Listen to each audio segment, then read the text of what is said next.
خان صاحب کے پاس گیا، جو ہی میں عدالت میں جو جیل کے اندر بنی تھی گیا. خان صاحب جو ہیں اس وقت وہاں پہ نہیں تھے، لیکن مجھے علم نہیں ہے کہ وہ کس سائڈ پہ گئے تھے، لیکن وہ آتے ہوئے نظر آئے تو میں کرسی سے اٹھا اور میں نے آگے بڑھ کے ہاتھ دینا چاہا تو انہوں نے گلے لگایا.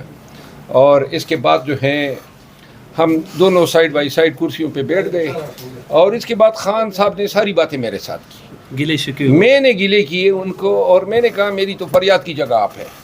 تو میں نے کہا آپ کو پتہ ہے کہ کس طرح ہم نے یہ تحریک چلائی اور کس طرح پارٹی کے لیے ہم نے، تو میں نے کیا تھا اور کیوں میرے ساتھ اس طرح ہوا. یہ سارے گلے شکوے میں نے کی. میرا لیڈر تھا، میں نے کہا تھا پوری قوم کو کہ میں یہ گلے کروں گا.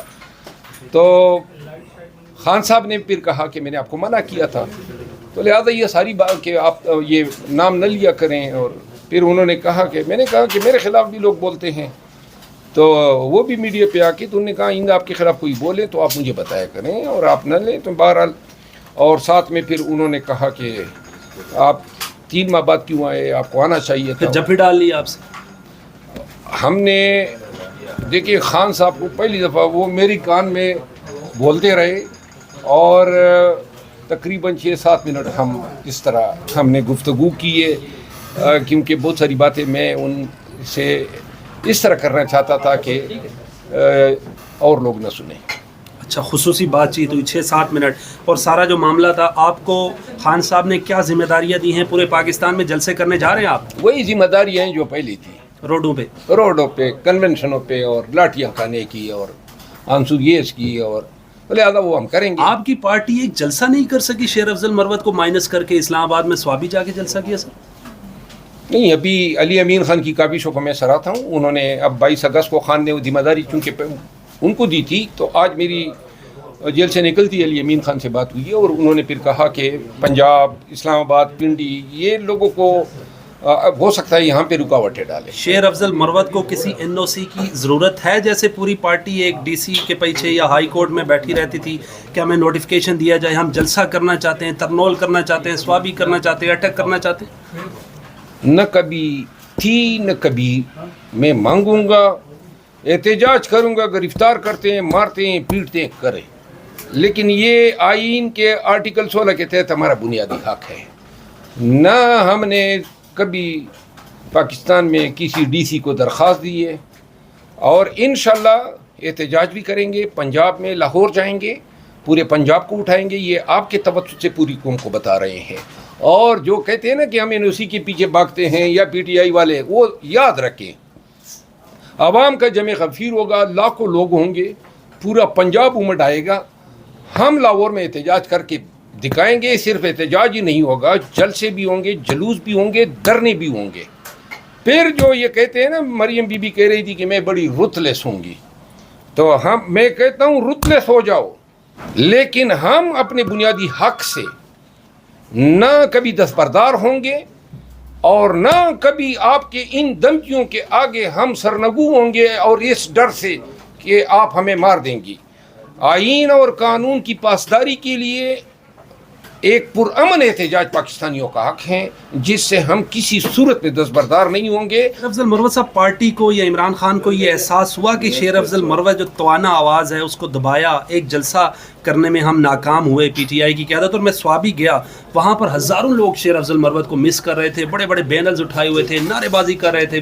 مروت خان صاحب نے بھی کہا کہ سوابی کے جلسے میں آپ کے نام کے نعروں کی گونج تھی. خان صاحب نے آج 13 اور 14 اگست کو میرے ریلی اور جلسے کی بھی 27 کی، جو شاید کسی مہربان نے ان کو بات پہنچائی ہوئی تھی.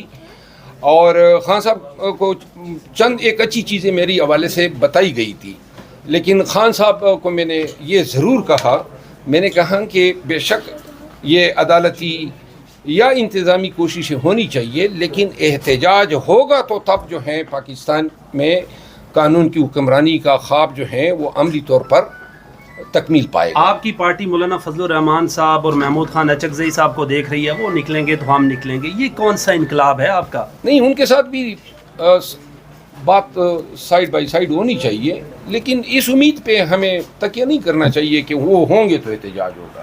ہمیں اپنا فوکس عوام رکھنا چاہیے. ونس اگین ہم آپ کا واپسی وہ جنون، واپسی وہ جذبہ دیکھنے کو ملے گا ہمیں آج؟ ہمارا جذبہ کبھی ماندی نہیں پڑا ہے. ہم تو صدا کے وہ احتجاجی ہیں اور متحرک لوگ ہیں, تو لہٰذا یہ تکالیف ساری زندگی برداشت کی ہیں, تو ان کا میری صحت پہ کوئی اثر نہیں پڑا ہے. 3 ماہ کا طویل گیپ آپ کی پارٹی کے لوگوں نے آپ سے روا رکھا, رکنیت معطل کرنا, نوٹیفیکیشن جاری کرنا, کیا کہیے گا آپ اس حوالے سے؟ نہیں, وہ باتیں وہ میں نے کبھی اہمیت ہی نہیں دی ہے. اور یہ آج جو خان صاحب سے ملاقات ہوئی ہے اور اس کے بعد جو خان نے فرائض تفویض کیے, تو لہٰذا مجھے علم تھا کہ میں انشاءاللہ سرخرو ہوں گا. اور آج خان صاحب نے جو محبت دی ہے اور اس اتحاد کی طرف نظریں جو ہیں یا توقع رکھنا کہ جی یہ اتحاد ہوں گے تو پھر جدوجہد بھی ہوگی اور لوگ نکلیں گے, میرا خیال ہے ہمیں عوام پاکستان پہ ہی تکیہ کرنا چاہیے, اعتماد کرنا چاہیے. اور یہ آپ کی بات درست ہے کہ یہ جو جس انداز میں یہ JUI کے ساتھ مذاکرات کی بات ہوئی اور اچکزئی صاحب, میں خود بھی سمجھتا ہوں کہ کوئی خاص پیش رفت نہیں ہوئی ہے. اور اگر یہ چیزیں وقت کے ضیاع کا باعث بن رہی ہیں تو ہمیں اپنا فوکس عوام پہ جو ہیں ڈائیورٹ کرنا چاہیے. اچکزئی صاحب جو ہیں اور مولانا صاحب, ان کے ساتھ بات چیت ساتھ میں جاری رکھنی چاہیے, لیکن اس امید پہ کہ یہ ہوں گے تو تب ہوگا. میرا خیال ہے کہ ہمیں اپنا فوکس جو ہے وہ پبلک کی طرف ڈائیورٹ کرنا چاہیے. ابھی ایک ہی پلان نظر آئے گا انشاءاللہ. احتجاج کی ذمہ داریاں جلد ہی انشاءاللہ میں خود یہ سنبھال رہا ہوں, تو لہذا ایک ہی پلان ہوگا اور وہ پارٹی کی تمام قیادت کو میں اعتماد میں لینے کی کوشش کروں گا. لیکن بہرحال کس طریقے سے احتجاج ہوگا, پبلک کو کس طرح موٹیویٹ کریں گے, کس طرح مومنٹم بنائیں گے, اس چیزوں پہ میں عملاً فوکس کروں گا اور یہ میری ذمہ داریاں ہوں گی. بہت شکریہ, بہت شکریہ. Thank you sir, thank you. میں شہریار افریدی کی مثال دیتا ہوں یا علی محمد خان کی مثال دیتا ہوں. 26 دفعہ یہ رہا ہو گئے اور 26 دفعہ گرفتار ہوئے. یہ تو لہٰذا بھلا ہو اور خراج تحسین پیش کرتا ہوں بابر ستار صاحب جیسے لوگ. اگر یہ ایسے جج نہ ہوتے تو شاید شہریار افریدی آج بھی جیل میں پڑا ہوتا.